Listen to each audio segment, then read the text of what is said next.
তো হাই দেখো, আজকে চলে এসেছি তোমাদের সঙ্গে আমাদের বাড়ির লেবু গাছে লেবু শেয়ার করার জন্য। এটা হচ্ছে মৌসুমী লেবু।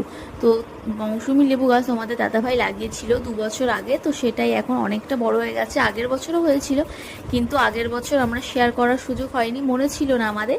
তো এবছরও অনেকগুলো লেবুই আমাদের তুলে খাওয়া হয়ে গেছে, তাও আমাদের খেয়াল ছিল না পুজোর মধ্যে। তো আজকে ভাবলাম, তোমাদের দাদাভাই বলছিল যে গাছে অনেকগুলো লেবু খাওয়ার মতন পেকে গেছে, তো চলো তুলে নিয়ে আসি। তো আমি ভাবলাম যে আজকে তোমাদের সঙ্গে ভিডিওর মাধ্যমে শেয়ার করা যাক আমাদের গাছের লেবু।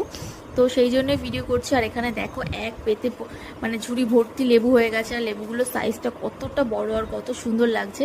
আর লেবুগুলো কিন্তু সত্যি অসাধারণ খেতে, আমাদের বাড়ির গাছের লেবু বলে বলছি না, খুবই মিষ্টি খেতে লেবুগুলো, পুরো কেনা লেবুর মতন। আর এখানে দেখো গাছে এখনো অনেক লেবুই আছে।